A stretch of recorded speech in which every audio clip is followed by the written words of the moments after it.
Dan kita membahasnya bersama Menteri Koperasi sekaligus mantan Menkominfo Budi Aris Setiadi. Selamat malam, Mas Muni. Selamat malam. Baik, terima kasih sudah bergabung. Mas Muni, setelah menjalani pemeriksaan selama 6 jam, kami melihat Mas Muni nampaknya sangat percaya diri. Biasanya kan kalau yang lain begitu ya langsung kabur dari awak media. Nah, memang apa sih yang digali oleh penyidik saat itu? Jadi sebagai warga yang taat hukum, kami berkeinginan penuh untuk mendukung dan membantu aparat penegak hukum, kepolisian untuk mengurai kasus ini atau kasus yang melibatkan pegawai dan oknum Komdiji. Yang kedua memang isunya seputar judi online. Jadi sekaligus di kesempatan ini saya ingin meluruskan berbagai pemberitaan yang mengatakan bahwa habis judol jadi muncullah isu korupsi. Bukan begitu, rangkaian tetap judol. Tetapi kalau judol ini kan ada dua ranah nih. Satu mengenai pelanggaran Undang-Undang ITE. Yang kedua untuk 10 orang pegawai atau penyelenggara negara di Kominfo tentu saja dikenakan pasal korupsi karena mengenai gratifikasi dan menerima sesuatu yang tidak pada tempatnya. Karena itu maka pasalnya memang pasal korupsi itu loh untuk yang 10 orang pegawai atau penyelenggara negara di Komdiji itu, Mbak. Oke. Jadi yang betul itu Mas Muni ini diperiksa 6 jam atau 2 jam karena awak media itu tidak melihat Mas Muni masuk ruangan penyidik. Soal waktu itu kan menurut saya tidak terlalu penting lah. Yang pasti bahwa kami memenuhi kewajiban sebagai warga negara yang baik untuk memberi keterangan sebagai saksi atas dugaan tindak pidana korupsi yang dilakukan oleh pejabat-pejabat oknum Kominfo yang terlibat dalam perlindungan situs judi online. Begitu, Mbak? Ya, karena Mas Muni memang sudah dipanggil, sudah memberikan keterangan kepada pihak penyidik, tadi bahwa adanya dugaan korupsi saat Mas Muni menjabat sebagai Menkominfo, suap ataupun juga gratifikasi itu, memang Mas Muni tidak pernah tahu atau seperti apa Mas Muni menyampaikan kepada pihak penyidik? Apa yang Mas Muni tahu dari ulah anak buah yang sekarang sudah jadi tersangka ini? Sebelumnya saya sudah sampaikan, ada kesempatan sebelumnya di Metro TV bahwa ini tindakan yang dilakukan oleh oknum-oknum Komdiji ini memang merupakan tindakan mereka sendiri. Karena sejak saya menjabat sebagai Menkominfo 17 Juli 2023, di tanggal 14 September 2023 saya sudah mengeluarkan instruksi Menteri nomor 1 tahun 2023 tentang pemberantasan judi online atau judi daring di lingkup Kementerian Kominfo. Karena itu, ini menurut hemat kami tanpa mendahului proses hukum, ini adalah ulah mereka sendiri. Mereka bermain di level yang paling bawah. Ini 4 rentang di bawah saya ya. Dari menteri ke dirjen, direktur, ketua tim dan anggota begitu. Jadi mereka bermain sendiri tanpa pengetahuan atasannya. Begitu loh. Tanpa sepengetahuan atasan ini adalah Mas Muni sendiri gitu ya. Jadi tidak ada instruksi itu begitu ya. Gini. Yang ingin ditegaskan atasannya itu ada direktur, ada dirjen, dan tentu saja saya menteri sebagai pejabat tertinggi di lingkup Kominfo. Kan harusnya logikanya begini, kan direkturnya bagaimana? Masih ditanya dong, direkturnya tahu nggak? Kedua, direktorat jenderalnya tahu nggak? Baru ketiga, menterinya. Gitu loh, Mbak. Logikanya seperti itu. Harus ditanya dulu, direkturnya tahu nggak, dirjennya tahu nggak, baru menterinya.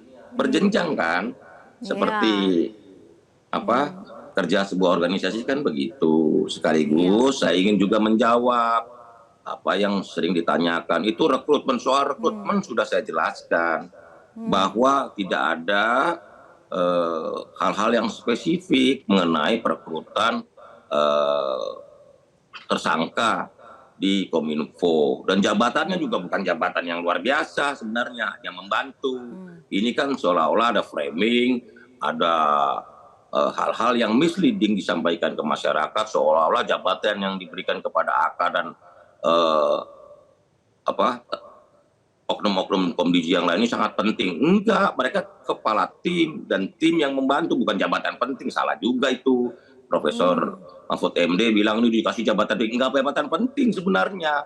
Cuman memang wewenangnya sangat vital, yaitu melakukan kontrol dan pengendalian terhadap konten-konten di sosial media. Supaya jangan salah juga antara jabatan penting dengan wewenang dan tanggung jawab yang seharusnya menjadi tanggung jawabnya gitu loh. Kalau jabatan penting, enggak, lebih penting dirjen, lebih penting Tapi Mas Muni, direktur, gitu loh. ada perasaan merasa bersalah ataupun juga bertanggung jawab atas ini, karena biar bagaimanapun itu kan levelnya di bawah Anda begitu ya, anak buah Anda yang tadi bahwa tanggung jawabnya sangat vital, tapi kemudian dari Anda sampai dengan ke level dirjen pun tidak bisa mengontrol dan mengawasi sampai itu terjadi sekian lama begitu, dan tentunya merugikan masyarakat.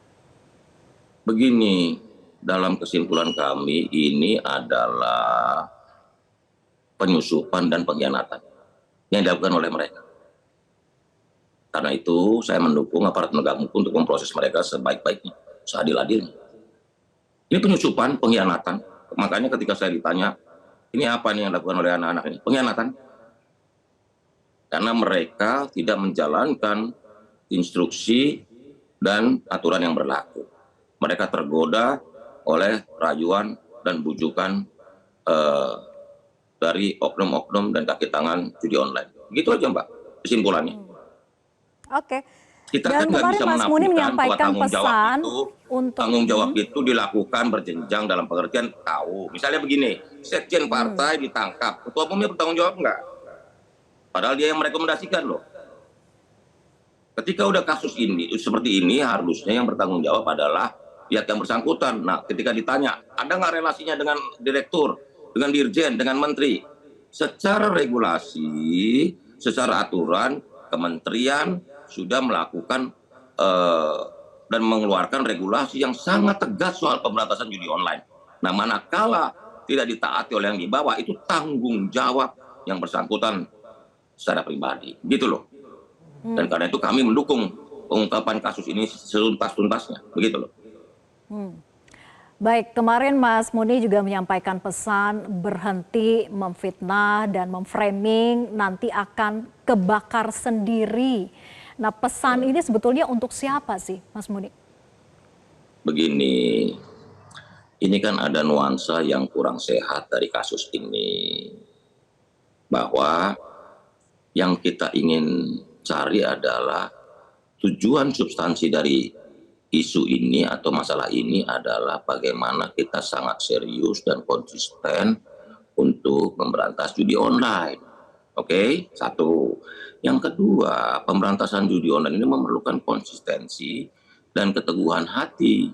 Dan ini bukan semata-mata tanggung jawab Kominfo yang sekarang Komdiji, juga tanggung jawab kita bersama, termasuk aparat penegak hukum, termasuk otoritas jasa keuangan, Bank Indonesia, PPATK, dan seluruh masyarakat. Gitu loh. Bahwa tanggung jawab pemberantasan judi online ini bukan tanggung jawab satu lembaga. Bukan tanggung jawab Kominfo semata-mata. Karena Kominfo ini hanya bertanggung jawab di hulunya. Dalam hal ini adalah pencegahan. Dan dalam hal ini adalah pencegahan ini dalam ranah atau situsnya. Begitu loh.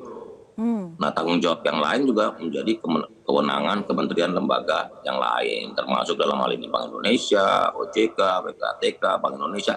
Dan yang terpenting, pemberantasan judi online ini harus menjadi tanggung jawab kita bersama, sebagai anak bangsa, termasuk masyarakat. Nah, sekaligus di forum dan kesempatan ini saya ingin menyampaikan Pak Mahfud, Prof. Mahfud, mohon maaf, Prof. Mahfud ini kan ahli hukum. Jadi pelajari dulu, satu, saudara AK itu bukan menduduki jabatan penting. Ingat loh, bukan menduduki jabatan penting. Itu dulu. Ya, yang yang kedua, ditekankan Pak Mahfud AK adalah kejanggalan soal rekrutmen, Mas Muni. Nah, begini, kalau soal rekrutmen itu sudah saya jelaskan di beberapa kesempatan, di beberapa media. Itu kita terbuka merekrutnya. Semua itu kita rekrut. Oke. Kita minta, jadi gini loh, waktu saya masuk itu kemampuan tim di Kementerian Kominfo itu hanya 10.000 situs per hari men-take down. Saya membuka kesempatan kepada siapapun untuk Baik. membantu Kominfo. Nah, datanglah saudara Tony mengusulkan kepada saya ada hacker merah putih yang namanya AK. Begitu. Dan itu Baik, saya kalau sudah dijelaskan begitu. dalam berbagai kesempatan di media kok, gitu loh. Bahwa Baik. secara prosedur saya sudah serahkan kepada direktur saya, tolong diproses sesuai ketentuan yang berlaku. Nah, ini kan ditanyain ahli IT, betul. Dia Oke. saya dapat feedback dari direktur saya bahwa ini urusan SMK sehingga Baik, Mas Muni. harus diproses seperti layaknya prosedur yang berlaku di Kementerian Kominfo. Karena Ya. itu dia dikontrak sebagai tenaga kontrak penyedia jasa. Seperti itu, Mbak. Nah, selanjutnya proses Baik, selanjutnya itu kita akan tanggung terus jawab ikuti dan bagaimana wakil pengembangan direktur. kasusnya Gitu, ya, Mbak. Mas Muni. Semoga ini memang komitmen penegak hukum untuk memberantas judol. Terima kasih, Mas Muni sudah bergabung bersama Ya. kami di Prime Terima Time News. kasih, Selamat Mbak. malam. Jelajahi cara baru mendapatkan informasi. Download Metro TV Extend sekarang.